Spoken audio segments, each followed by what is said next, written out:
Hey everyone, Matt here. It is Wednesday. That is the main event time where we go over our main topics for the week. So if you're watching or listening, this is the meat and potatoes of the episode. If we happen to have any news to discuss as well, that's where we'll talk about it here. For the full episode, check us out on Saturdays. Thanks for watching and listening. Hope you enjoy. Welcome to another episode of Stack Your Points. As always, I'm Matt Clausen from the Matt Clausen YouTube channel, joined by Call Me Lani from the Call Me Lani YouTube channel. Lani, how are you today, sir? I'm good. This is funny because I wasn't actually supposed to be here today because I'm traveling. I'm actually in New York. But I got a couple of minutes before I need to pop out. So I'm going to come in, say hi, answer a couple of questions with you guys, and then I'll slowly make my leave. Welcome to our time zone. Experience our pain. Just kidding. Thank you so much, Lani. Also joined, as always, by RJ from Do You Take Cards. RJ, how are you today? I am dealing with the reality of which we all currently live in the best way I can. Again, I am a believer in multiverse theory, and our multiverse sucks. I want a new one. Just gonna put that out there. Yeah, we are on the sucky timeline at the moment. Darkest possible timeline. Just the worst. Anyway, and last but not least, Tariq from Reek's Rewards. Tariq, how are you today? I am a whole lot better than I was last week, since I was too sick to even record or even get out of bed. So this Monday was a lot better than last Monday, sans other things that happened last week. Everything in between just doesn't count.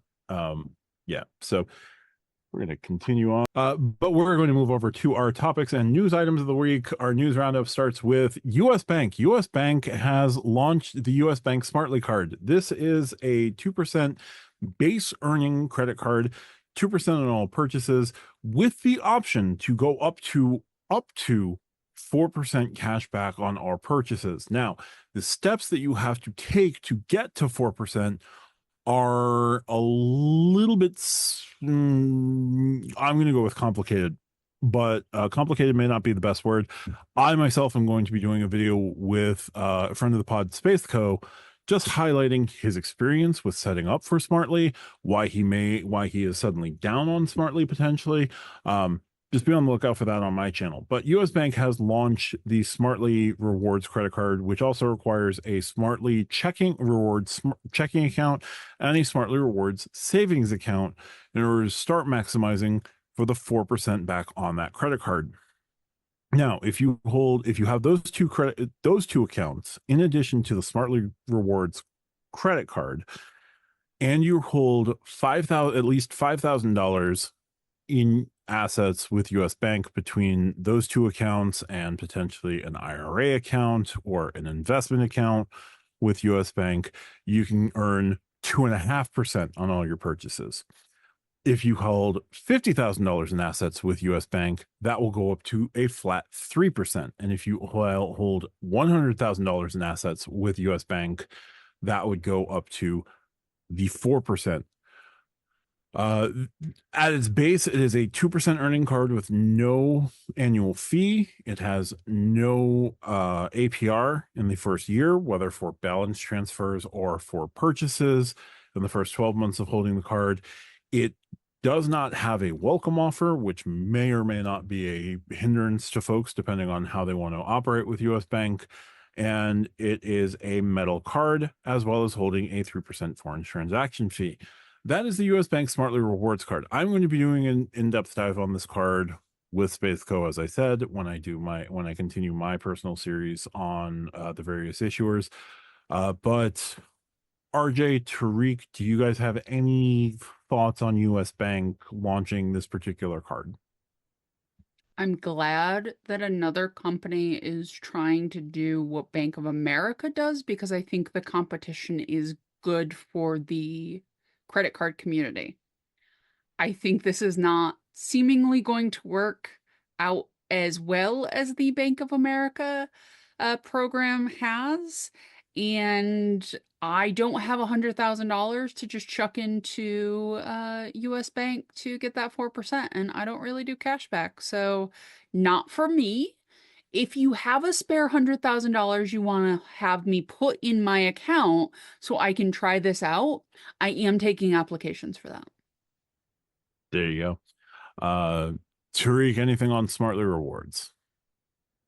Yeah, I'm with RJ. I like the fact that US Bank is trying to compete with Bank of America's preferred rewards, but at the same time, it seems a little complicated, at least how they do it. I think Bank of America's preferred rewards in comparison is simplified. It's just you got to have $1,000 with Bank of America, whatever it is. You could have 100,000, or sorry, yeah, 100,000.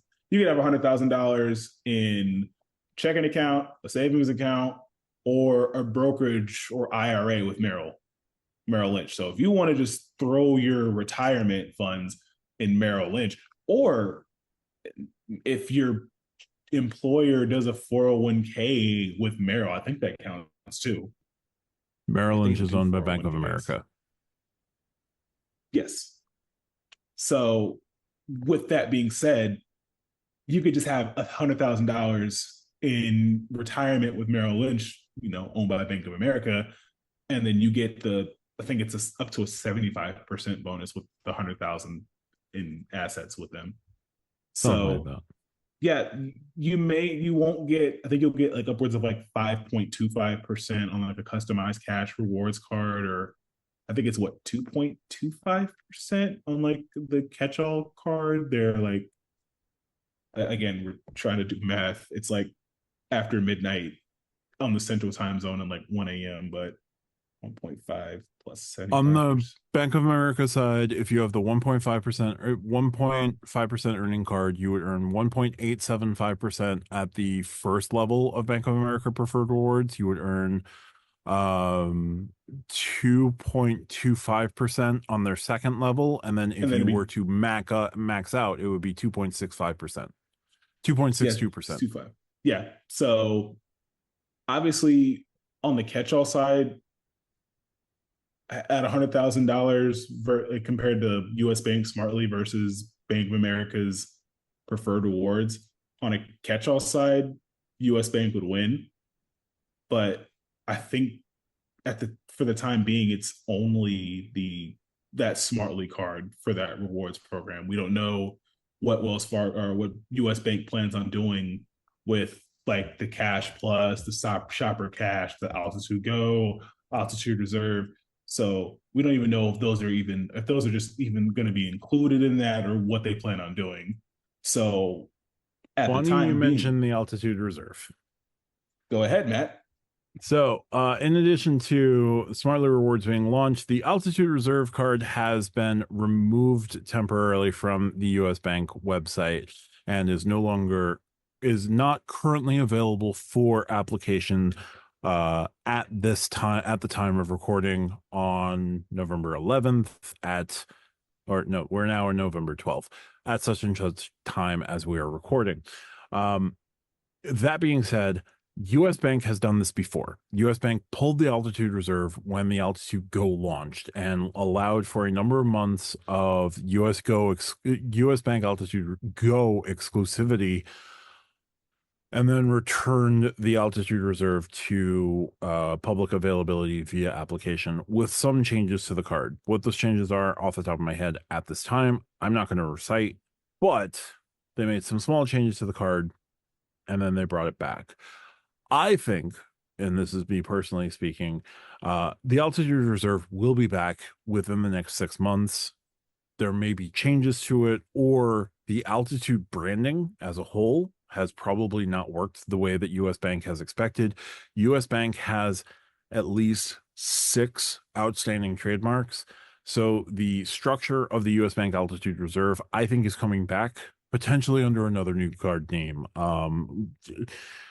In the Stack Your Points Discord, it was highlighted that Voyager was a fleet gas card, apparently. So yeah, it probably won't be Voyager. although Voyager would make sense as a travel card. Fusion could make sense between cashback and travel, but I think there is a new name for this card coming, and that the Altitude Go and Altitude Connect will also have name changes. What those will be, I don't know. But the Altitude Reserve currently no longer available for applications, but US Bank has done this before, and I think they're just doing the same playbook again, because doing the same thing 4 years later seems to work. Ouch. Yeah. Yikes. Yeah. Um, I'm not bitter. Matt's talking about the Islanders, guys. Sure. Yep. We didn't have Sorokin 4 years ago. We did have Barzal, but Barzal's hurt and the season is over. We're tanking for the number 1 overall pick, who might be in Long Island. Sorry, tangent. RJ, your thoughts here on the Altitude Reserve, or any last thoughts here on US Bank? Dear American Express, put mobile wallet on something, anything, dear God, please. That's my ultimate thought. Here's the thing. Altitude Reserve is a good card. It is made infinitely better by having mobile wallet as a category when almost nobody else does. Yes, the Apple Card has it. I don't care because it's like 2% and it's cashback. So it's not something I use anymore. So if Amex, if Chase, if anybody else had mobile wallet, this card going away permanently or temporarily wouldn't be as big of a deal. But because it's the only mobile wallet card, everybody freaks out about it, or the only travel focused mobile wallet card, everybody freaks out about it. And I think that's the ultimate, like, the reason I want it is because I use a lot of mobile wallet. Like, but if I had a card that had mobile wallet and I could even be in Chase, like, I could at least funnel things to Marriott for a while. So it really, any other issuer steps up with mobile wallet, and I think US Bank is in a much, much worse position. It's just a question of if anybody's going to step up with a mobile wallet category. Also, Amex, the green card is due for a refresh. 3x mobile wallet would slide in really nicely there. I'm just saying. Dear Chase, if you're going to bring in the Apple Card, please make the Apple Card an ultimate reward point earning card, and I will forgive many of your sins. Virtually all of them. For a week. Yeah, I'll find another complaint. I'm me. I know who I am. Anyway, so that's going to do it for US Bank. We have one other piece of news. This is really good. This is just going to be really quick. The Austin Bergstrom Airport has the only Chase Terrace. This is only accessible with the Chase the JP Morgan Reserve card and the Chase Sapphire Reserve. You could gain access to the Terrace. You could get drinks, beer, snacks, things like that, and be able to sit outside and observe plane launches. In March of 2025, that is going away. And Austin Bergstrom is planning a retrofit of the airport in various upgrades, and looking to at least install a lounge there at some point. There's talk of American Airlines getting a lounge there. I would also assume that Chase will be getting a lounge there, but the Austin Terrace will be going away. Do either of you have any comment on Chase losing a terrace at a small airport, at a smaller than usual airport, with the possibility that they will have most favored nation status amongst the credit card issuers of gaining a lounge there in time? So long, farewell, auf Wiedersehen, good night. You know, I wasn't expecting a Sound of Music reference from you, RJ, but there we go.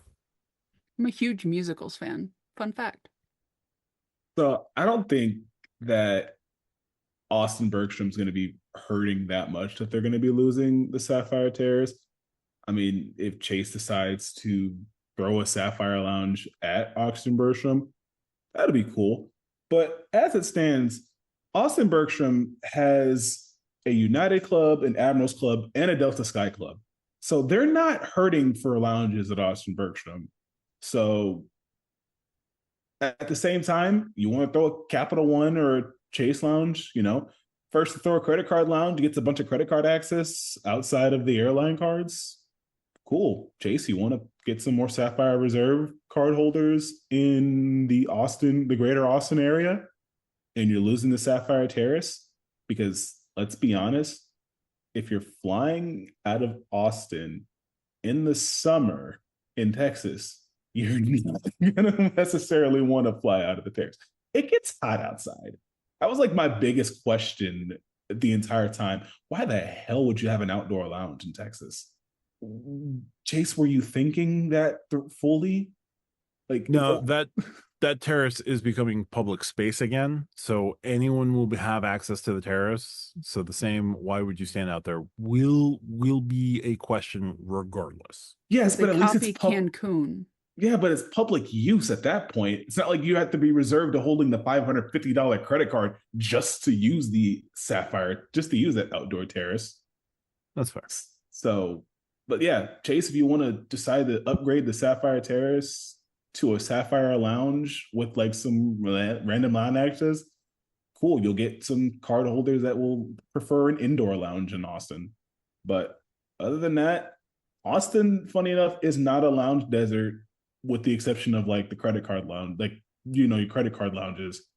So it's one of those lounges where it's like not a hub airport, but I've heard talks about Austin Bergstrom being like, hey, Austin could be a hub airport.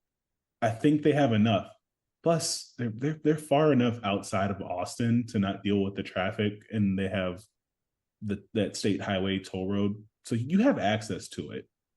So I think Chase can potentially throw a Sapphire Lounge there and then get a bunch of new Sapphire Reserve card holders. Just a thought. Chase, go ahead, make them laugh, put in a terrace, or do your Moses supposes his choices are roses exercise beforehand. Anyway, that's going to do it for news. Just two quick items there. U.S. Bank has retired the Altitude Reserve. I think temporarily. We'll find out. Has launched the Smartly Rewards card. I think it's a dud, but we'll find out. And Chase is no longer going to have the Austin Terrace as of March of 2025. We're going to move over to topics. And RJ, what is your topic of the week? So this is actually based on a Lani comment about sort of choose your own adventure. I gave you two narrow paths to choose.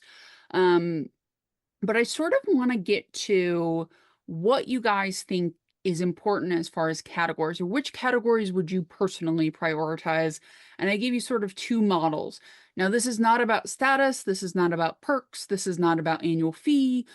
I didn't even ask what ecosystem, right? This is simply like, if you had to choose your own adventure as far as categories, what would you pick? And I gave you two things you could pick from. You could do either a 3x card with three 3x categories and then 1.5 everything else, or a card that is 1x everything else and then a category 5x, 4x, and 3x. So first, tell me, would you go with the 3x times 3 and then the 1.5? Would you go with the 5, 4, 3 and then the 1x everything else? That's the first question. The second question is, of course, what would your categories be? Tariq, I'm going to go to you first. Which card setup would you do? And then what would your categories be? So I know you didn't mention ecosystem annual fees. You kind of just left it open-ended. I ended up going with the 3x, the mostly 3x category with the 1.5x. And my reasoning behind it is, obviously I'm going to make it a chase card for the time being. And I'm going to make it the Freedom Unlimited the way it should be. And for my 3x categories, I'm going to do 3x gas so that there can be something higher than 2x you are earning for a chase card. 3x grocery, because 3x online grocery isn't cutting it. And then my third 3X, I was torn. I was either going to do entertainment or online shopping. I'm leaning more towards online shopping because a lot of people do shop online enough. And 3X UR points on online shopping with other loopholes that I may find could be useful. And then 1.5 times everywhere else because the Freedom Unlimited is already 1.5x. So I think that's a good earner. And then it also kind of helps fight some overlap because we don't have a 3x dining. Or a 3x drugstore. We can leave that on the Freedom Flex and the 3x dining on all the other Sapphires because Chase. So I think that would be a good direction for a Freedom Unlimited. I like that you have taken a question that is about purely categories and how you prioritize things and made it about Chase. I find that funny. It tickles my funny bone. I prioritize Chase points. You know this. Yes, but that was not the question. Anyway, Matt, my question for you, sir, which card setup and then what are your categories? Absolutely. So I would also take the three 3x and 1.5 everything else. We have one card on the market that is 5431, and I don't know, like, as much as Wells Fargo will tell you that this card is a crazy good success. I'm not sure exactly. So I would go with the 333 1.5x, and this would be a serious, like, one card to rule them all. I could fit this in any ecosystem. Now I would have a preference of ecosystems to fit this in, and I would pay $550 at least for this credit card. I will put that out there, but without naming a card in specific, I would go obviously 3x dining. The next would be, um, I would do a general food, a general non-dining food category. And by that I mean warehouse or grocery. No. Okay, fine. Um, I'd make it 3x warehouse because I would prefer to do my grocery shopping at a warehouse location. If we're going to argue bang for your buck, you're going to do a hell of a lot better at Costco than you are going to do at your local Winn-Dixie. Especially with the way that, like, the Winn-Dixies and Stop and Shops and whatever of the world are price gouging you. So I'm gonna go with 3x warehouse, 3x dining, and then for my third 3 times category, I wanted to do something like no, because I just don't spend enough there. I wouldn't spend enough on utilities to make it worthwhile. You know what? I'm just going to go generic and just go with travel. So travel, warehouse, dining, and 1.5x on everything else, because 1.5x on everything else could be, I could manipulate my way into a mortgage payment or a rent payment or utilities or whatever else. So if it's 1.5x, I could still come out further ahead than I would with 1.5x category, 1.4x category, and 1.3x category. Interesting. So I'm actually going to take the 543. 5x is going to be mobile wallet, which for me personally, I am going to come out more ahead on that than just about anything else I could do. 4x is going to be dining, which is my second category where I spend a decent amount. And if I can't use mobile wallet for dining, I can use the actual physical card for dining. So I'm good there. And then 3x is going to be travel. And that is almost the totality of the best spend that I do in as far as points go in any given month. I'm covered for everything. Mobile wallet's gonna, because you can use mobile wallet online or you can use mobile wallet in person. I have Apple, so Apple Pay is available on a lot of websites. And I will take the hit of not having 1.5 everything else because I think the 5x mobile wallet would just be so pretty. But yeah, I think this is an interest. The reason that I came up with this is I wanted to see where your categories lie, sort of independent of everything else. So I think this is interesting, and I would love to hear from the listeners, like agnostic of everything else, sort of what categories do you prioritize? Because I think we talk a lot about the categories that are preset for us, but very rarely do we talk about the categories that are actually important to us on an individual basis. Now, question with this mythical card of yours, does it also include like travel benefits or anything else? Or like I how did else is not that? think about any of that because that is not the question I posed to you, Matt. I did not ask you to build a card. Maybe a future question of mine will be build a card. This is not build a card. This is build categories for a card. I didn't ask annual fee. I didn't ask issuer. I didn't ask perks. I didn't ask any of it. I asked what categories. And sometimes, dear friend, sometimes simple and cutting to the heart of the matter truly is the path to nirvana. Thanks, Dan. All right. Tariq, your topic of the week. So I'll also take a stab at back to a Lani topic.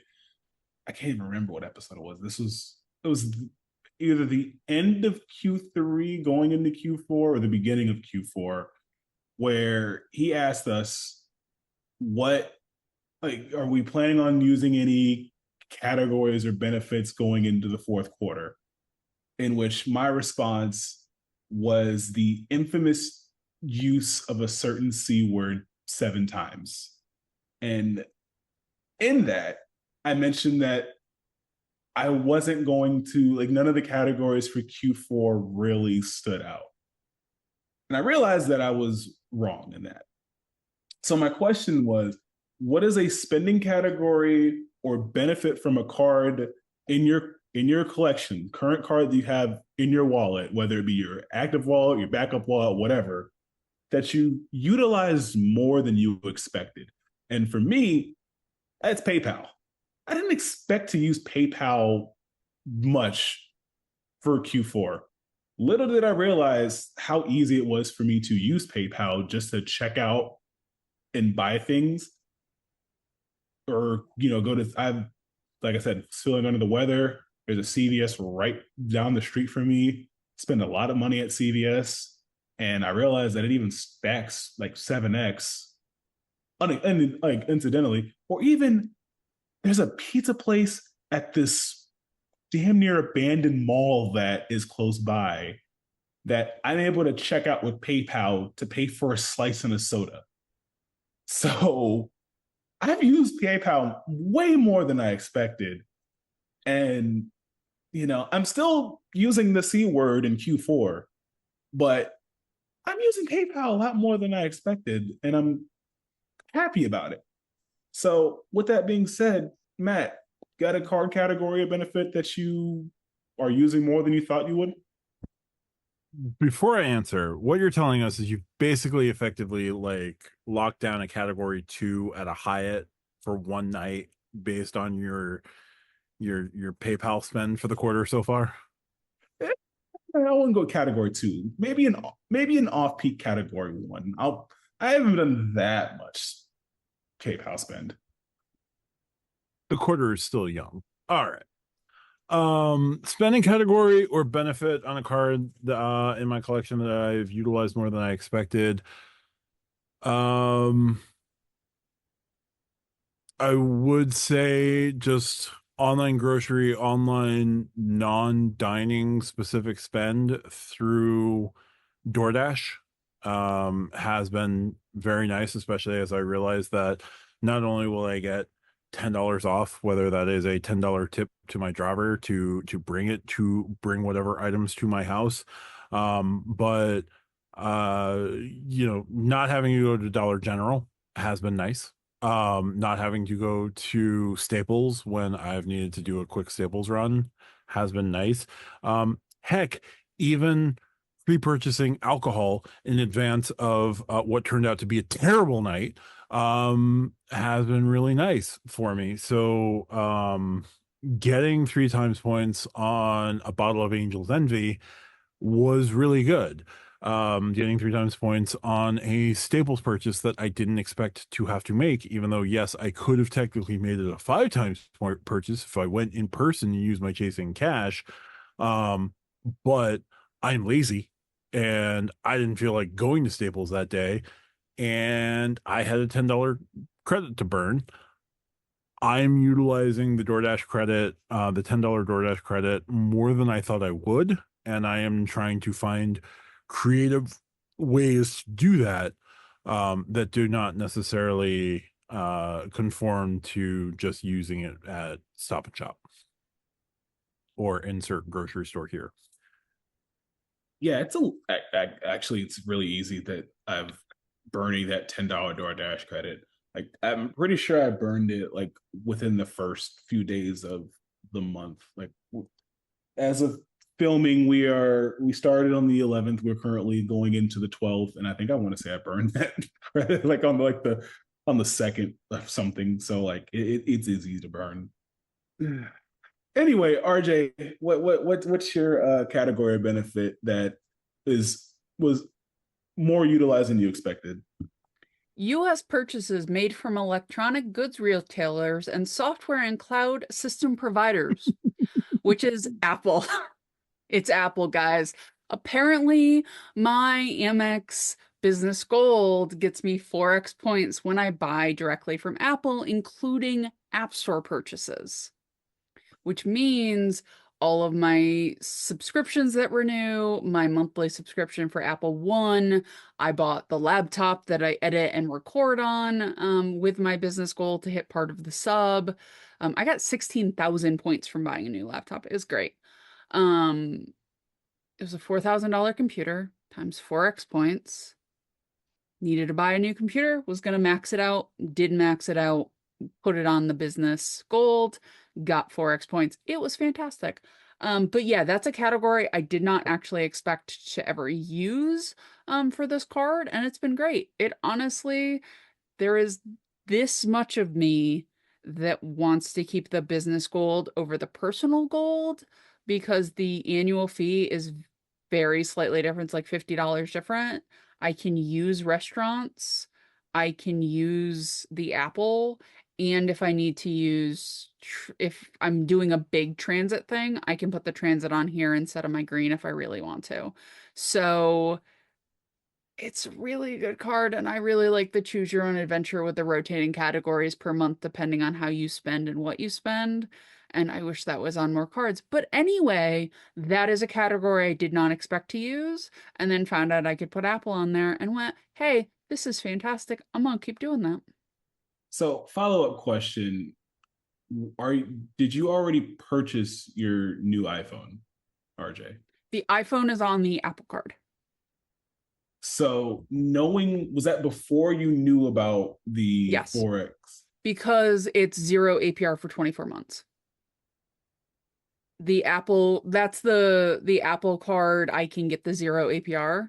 And during buying Christmas gifts for everybody season, which I mean, yes, it's September. I am completely done mid-October from all my Christmas shopping because I get it done early. I don't care to wait for Black Friday or the month of November now, to do it. I just want it done. So for me, the 0 APR on the iPhone was more important than the points I would have gotten buying it direct. But I have just turned over my phone, my iPad, my computer. So for buying hardware from Apple, I'm done for a while. But I still rather get 4x Amex points than 3x Chase points. And when the Sapphire Preferred goes, this is a nice way to have it for where to put my Apple spend. I still have to figure out a streaming solution, but that's at least 2026 because the Sapphire Preferred is going to make it at least 25. Understood. I think I am good on my topic. There we go. And last week I learned that Apple Business financing only kicks in after 2 years of being in business. So I will not be able to start using that until June of next year. Anyway, we'll go on to my topic. My topic just reads, I'm beginning to think that status only matters at higher end hotel properties, regardless of the level of status that you have. What triggered this for me is I stayed at a relatively not a high end Hilton last night, but a Hilton nonetheless. I have Hilton Gold through the Built Rent Day promotion for, I want to say it was October. Yeah, because November was British Airways transfer bonus, targeted transfer bonus. So I signed up for gold status through the end of the year, and I'm just using it as like a test drive as to whether or not I want to pay $150 for the Hilton Surpass or $195 for the Hilton Business Gold for the Hilton Business Card. And I'm noticing, and this is not specific to Hilton, just this was an epiphany last night staying at a Hilton. If you are at a Hyatt Place, if you are at a Marriott Courtyard, if you are at a Holiday Inn Express, if you do not have top end status, it feels that it's really not worth pursuing that top end status when you're staying at lower tier hotels. Now, I'm going to preface this by saying, and potentially annoy our viewers and our listeners, like, I have not stayed at a Hilton LXR property. I have not stayed at a Curio property. I have not stayed at a Waldorf. I have not stayed at a Conrad. I understand that gold can get you really nice amenities at those properties. I know that Marriott Titanium can get you relatively good things at the JW Marriott, should you be one of the few Marriott Titanium holders staying on that particular night, because as we've said, Marriott status is hilarious. I hold Hyatt Discoverist. When I go to a Hyatt Place with Hyatt Discoverist, yes, I get my bottles of water, but there's nothing else that's going to be expected of that stay at that Hyatt Place. I'm beginning to think that if you're not staying at those higher tier hotels, if you're not at a Park Hyatt, if you're not at a Thompson, if you're not at a Dream, if you're not at the Waldorf, the Conrad, etc., and you don't have, higher than that lowest tier status that you can earn, that your status doesn't particularly matter. I'm just curious if you guys have come across this in your stays at the hotels of your choice, with not necessarily the highest tier status, but like status that could represent some better value than you may have received, or perceived value than you may have received. Tariq, have you come across things, whether as like IHG Platinum, I want to say, or Hyatt Discoverist, when staying at IHG properties or Hyatt properties, like, is it what you expected, or was it a bit of a letdown?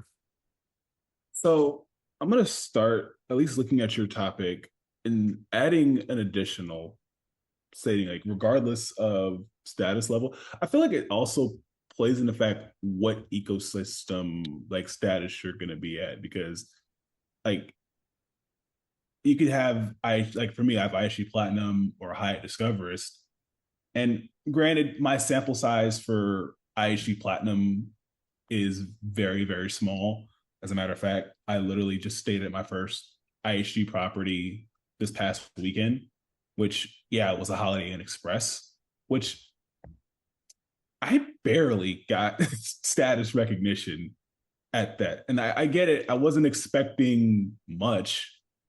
I stayed at a Holiday Inn Express. I was just looking for the automatic pancake machine and like the cinnamon rolls and good continental breakfast. Like, I wasn't expecting to be just pampered hand and foot. But I just find it funny, like, when I say like a Hyatt hotel with Discoverist, they at least will say, "Hey, thanks for being a Discoverist." And I was at a Hyatt, when I was at a Hyatt Centric, they asked me if I wanted to stay, wanted to have late checkout. I know a lot of times you kind of just gotta like ask or request it. So I don't really ask. I should probably start doing that more. But like at this Holiday Inn Express that I stayed in, and I know it's a little bit weird because I know like IHG like will explicitly state like this is like a privately owned hotel. They even say like on like the front desk like who the ownership group is on this hotel. So when I Mhm. checked into the hotel, it's funny. Yeah, I didn't get really any brand recognition or my status recognized. The only time my status was recognized is I was given a non-smokers agreement form that I had to sign. And like on the top right hand corner, it had my information and it said that I had IHG platinum status. That was all the status recognition I got at this Holiday Inn. Now Interesting. I did get, the high floor. It was a 4-story hotel and I was on the 4th floor. So, I got that preferred room. It might have been a suite. Hell, I don't know. But at the same time, it's just like, again, it's a Holiday Inn Express. I wasn't expecting to have like the top end status. I even told my girlfriend, I was like, man, maybe we should stay at like an Intercontinental or Kimpton or even a Hotel Indigo to see what IHG Platinum status really entails. Because as of right now, I probably could have got the same thing at just a basic IHG member. So Mhm. Um, but yeah, like with the Hyatt, like the Hyatts that I've stayed at 3 since I've had Discoverist. I mentioned the Hyatt place earlier. I got the I got an upgraded room being just the ADA accessible room, which was great. I got more space. Bathroom was really weird because, it's designed for a handicapped patron in a Mhm. wheelchair to navigate. But it was the thought that counts. So I appreciated that. The Hyatt Centric, I don't know if I got like a preferred room. The rooms are nice. Obviously, they asked me if I wanted late checkout or bottled water. So that was cool. And then the Tommy, which was a JDV in Austin, um, I think I just got the bottled water. So I've had better status recognition with the Hyatt properties.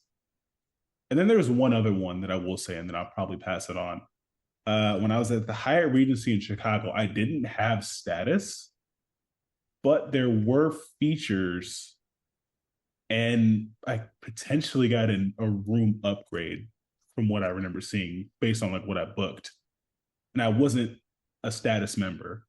Like they gave me I think I got the room credit for the property restaurants and property, and I got an upgraded room.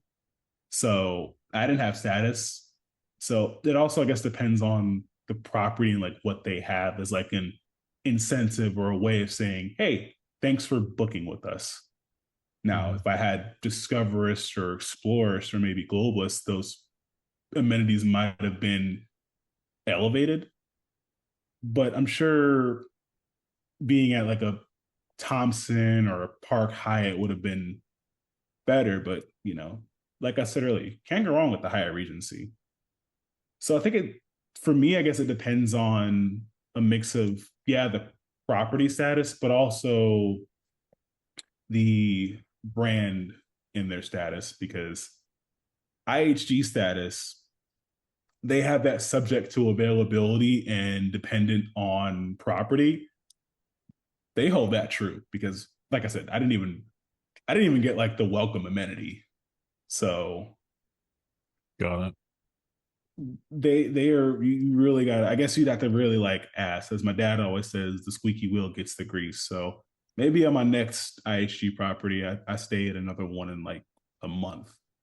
I'll probably just do some more asking and probably, I don't want to be like that guy. It's like, oh yeah, I'm an IHG platinum status member. What do I get from it? Because obviously I pay $100 for a credit card that lets me get the status. So Right. but at the same time, give me my 500 points, something.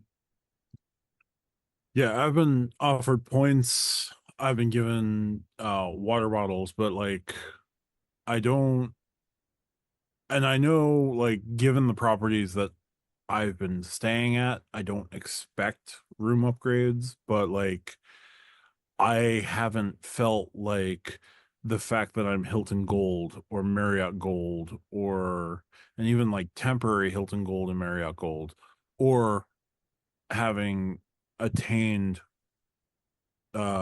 Discover status that like it has felt worth it. But RJ, your thoughts on like lower tier hotels and status? Like have you experienced better what you felt was better service, or has that been different with like more upscale brands within the collections? So I think it depends on what you mean by worth it. Because I'm a Hilton Gold member and I get 80% more points every time I stay. That is worth it to me regardless of the low. That actually is more beneficial to me in terms of bang for my buck at the lower end, right? Because if I'm only putting out 150 bucks and I'm going to get 80% more points for that 150 bucks than I would if I wasn't a member or if I wasn't a Right. gold member, then yeah, that is forget water, forget thank you, ma'am, for saying like your name and status is on the TV when you walk in sometimes with Hilton. Like, forget all that. Give me my points. Like, so it really depends on what you mean by worth it. That to me is worth it. Like that to me is the epitome of worth it, right? The additional points, the addition and all of the programs that we're in have that. At a certain point you get certain amount of point boosting based on your status. That to me is worth it. Like point blank, end of discussion, that is worth it. Now, if I take your question for sort of the feeling you're going for, then I have been pretty lucky. The Hiltons I've stayed in as of late with the status, I've been treated very well. I don't necessarily know if I've been treated markedly different than somebody who has silver or somebody who is a member, but I Hmm. have been treated well. When I did my trip to Maine, I was with my family and I know he gave us more water than we should have in theory had. I know, my grandmother was with us and there were extra cookies put in when we said that they were going for her for breakfast because she's diabetic. So like I was treated very well. It could have also been the cookies were at the expiration date and he was trying to get rid of them. I don't know. Right? Like you never know in those moments, right? Right. Um, but I think it's a moment of managing expectations. If you have status and you're going to a $199 hotel, you're not going to be treated better than somebody without status who's staying at $1,000 a night hotel. You're just not. It doesn't matter if you have status or not, but even with status, you're not going to be treated better because what you're paying for, what you're putting points towards, whatever you're doing, like you have to understand the value proposition of what you're doing. The reason that you're staying at the $199 versus the $1,000 is because it's cheaper. So you're going Right. to get less from that cheaper moment. And that's just part of life. Like if I stay at, the Hampton Inn versus the Waldorf Astoria, I'm going to be treated differently. I'm going to be treated very differently. Does it mean that my Hilton status isn't worth it for the 80% points and the credit and a different additional features when I stay at a Hampton? To me, no, it doesn't make it not worth it at all. It makes it worth it because I get those points because I am accruing things by being in that program and getting the additional benefits. But I say this a lot when we talk about flying. I pay for the experience I want. I book the room I want. I do not ever expect to get an upgrade. If I never get a single hotel upgrade for the rest of my life, I am okay with that because I book the freaking room I want. So why does it matter to me if I'm getting upgraded if I'm already booking what I want? And I think that is a thing you have to be comfortable with in traveling. If you're up, and I'm not talking specifically to you, Matt, because I don't want you to feel Right. like I'm going for you. But like, if you're not happy because you keep not getting upgraded, are you not happy because you feel like your status isn't worth it? Or are you not happy because you're booking something you're not happy with, and then they're not giving you a free thing? Because if you have Marriott Gold or Hilton Gold or, you know, Discoverist or whatever, there are hundreds of thousands of people with those status. And you might go to a hotel where you're the only gold member with Hilton and everybody else in that place is diamond.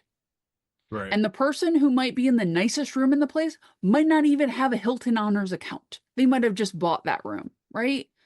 So No, the that's thing fair. is, you have to be okay with what you have. And then, yes, you can evaluate if, you know, if the only reason I got the platinum was for Hilton Gold, that would be a very different conversation, right? Because then I'm talking about is the 695 I'm paying for on top of everything else I'm getting worth it or not? And yes, I'm taking your question a little bit out of context. I fully admit that before I see comments saying that I am. But I do think it's a, is it worth it is a question that I understand why you're asking, but I think people need to ask themselves, like, is it worth it or not worth it to you because you're getting upgrades or not getting upgrades and you're mad about the upgrades or not upgrades? But the reason that you're mad about the upgrades is because you're not booking what you want. I really want a first class flight, but I'm buying an economy and hoping my status bumps me up. And sometimes it might. If you fly as much as Lani does or some other people does, your status might bump you up every time. It might. Right. But the one time it doesn't, if you're salty about that, that's a you problem. That's not a them problem. Like that is a thing that people need to remember. Again, I know I'm taking your question out of context a little bit, but it's getting to a thing that I wanted to talk about. And since I'm answering the question, I get to do that. No, that's completely fair. And I'm not trying to say like, oh, I didn't get a room upgrade. Like I know where I was saying. Like Right. I paid in cash. I paid specifically to get double points because I was staying at a home two. And if I remember correctly, in the Hilton system, home twos are only worth like half the base points when you pay cash or something like that. So I was paying like double bonus points for that, plus like my Hilton Gold, plus whatever else. And I knew that when I booked, I could pick my room. Like picking the room was fine. I didn't have any issue with picking the room. I didn't have any issue with like, there really wasn't any further upgrade than what I was getting because again, I booked a home two, right? Like it's not like I was booking the Waldorf and expecting the presidential suite or anything crazy like that. Um, but it has felt like in the stays that I've done with Hilton Gold, like yes, I've been presented the water, yes, I've been presented the option of, well, you can get the food and beverage credit or you can get the whatever points, and I picked the points. Or in the home two case, just getting the two bottles of water, whatever, right?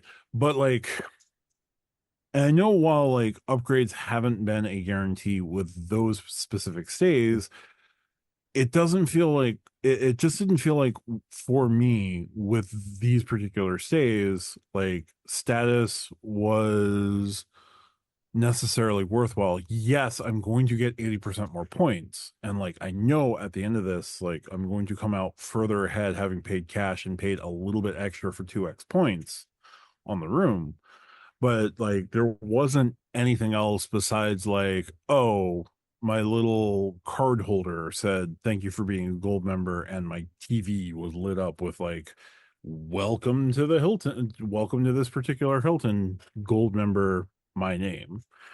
um Can I ask a question? yeah.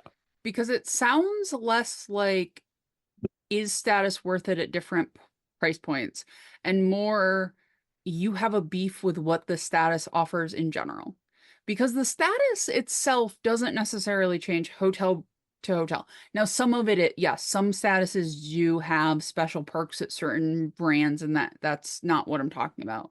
But it seems Right. like you're getting everything you're entitled to in gold. It's not like they're skimping out, right? It's not like they're saying, oh, at this home too, we're not going to give you the water because you didn't say thank you when somebody helped. Like, they're giving you Right. what you're entitled to by that status.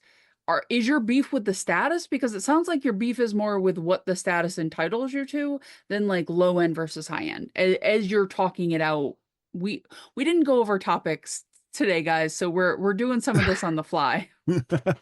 um yeah, in the pre-show we did not like specifically go into any detail with this. No, it's I'm just speaking to last night specifically just because it is the most top of mind, right? But I had the similar thing at like our residence in the hill in the Marriott system. I had a similar thing. I had a similar feeling with, you know, the Hyatt Place relatively in the Hyatt Place I stayed at a few weeks ago. It just seems that like maybe my expectations of what like even like low level status was versus like what I was going to be entitled to at that at these particular locations was just off because I I didn't preemptively ask like, oh, is there an upgrade available to me, or oh, I booked through this other program. It was just a thing of like I just booked and I just wanted to see what happened. And what happened naturally was just like, oh, well, like if I wasn't Hyatt Discoverist, the only difference between Hyatt Discoverist and like just booking off the street and being a Hyatt member was I got a bag with 2 bottles of water and a bag of Mrs. Vicky's chips, right?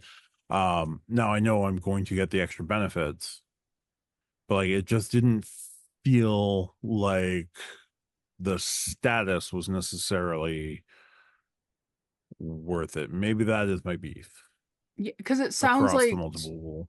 to me, it sounds like your beef is you don't like what's included with the status, not necessarily the hotel. Because here's the thing, you go to the Waldorf, you're not a member, they're gonna treat you better. Like they just are. They will have somebody holding the door. They will know Right, your name when you like those niceties are going to be better because you're staying at a better hotel. Like right. they just are, right? Like, everybody is dressed in a certain way. It's very uniformed. It's, you're not going to have to like check for spiders under the bed, right? Like it's a different vibe Right. versus No, like your problem is, well, I only get this as a gold member. Well, you're only going to get that across all the things. It just might feel a little better, but it's feeling better because you're at a nicer hotel. Like, I think you have to unlink them to really process these emotions that you felt last night, Matt. Like, we'll get a couch and I'll get a clipboard and we'll start, going through the feelings. no, I don't know that we necessarily have to go that far here, but I will say, like for Hilton, this has just been a test drive of gold status, and like I understand the benefits of gold status. I'm not going to say that I don't understand those.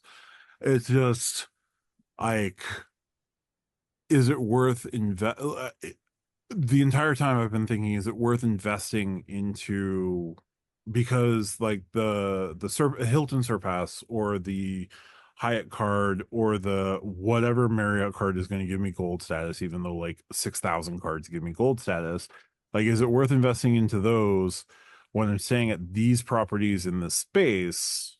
And I know that this is contingent like on where I'm staying versus like where I will stay, where I could stay when I'm doing an actual vacation, because I'm not going to necessarily pick the Courtyard. I'm not necessarily going to pick the Hyatt Place, but it's just like I know what I'm paying for. I know that what I'm paying for is not going to be the same as if I paid more or paid more in points. But like setting my expectations, it has been sort of the issue for me. You are not a bougie lady like I am. It's okay. I definitely do not resemble either of those remarks.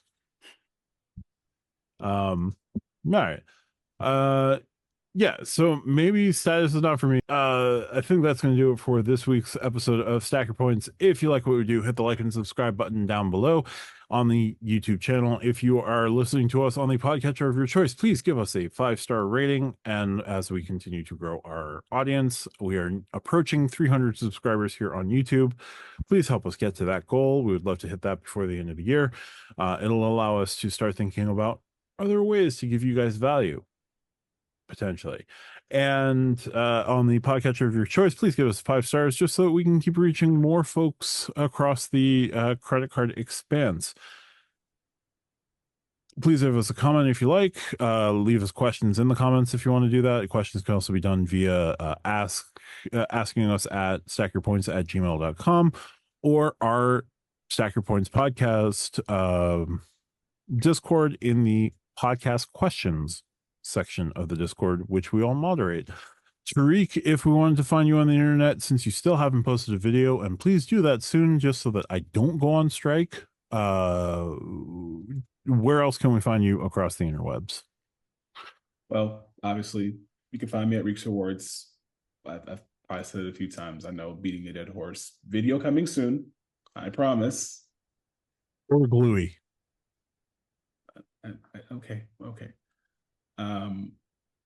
Also, Stack Your Points Discord, and also starting to work in the Stack Your Points Instagram, where I'm going to start getting some ideas to start posting. Working on that. That is a work in progress that we want to get up and running as well. So that's where you can find me. Also looking up potential intercontinental hotels so I can actually have IHG status and that make it worthwhile. Definitely. RJ, where else can we find you across the vast expanses of the interwebs? You can find me at Do You Take Cards. I post in theory on Tuesdays and Thursdays, but life has been a bit hectic lately, so I haven't been posting. But in theory, you can find me there. And there are videos where you can go watch past ideas that I've had. You can also find me in the Stack Your Points Discord, mostly telling people to go to different channels to continue their conversations because that is my job. Definitely. Let's get RJ past 100 subscribers. Let's get me past 1,500 subscribers. Let's get Lani past 3,000 subscribers. I would be remiss without mentioning that. And let's get to 300 subscribers here on the Stack Your Points YouTube channel as well. As always, you can find me at the Matt Clausen YouTube channel. I talk about credit card speculation, credit card news. I haven't mentioned the Smartly card today just because I'm planning on recording with a special friend of the pod about that, and some other things coming down the pipe as well. And yeah, just give us a like, subscribe, and join our Discord. We would greatly appreciate it. And talk to you guys soon. We'll see you next week.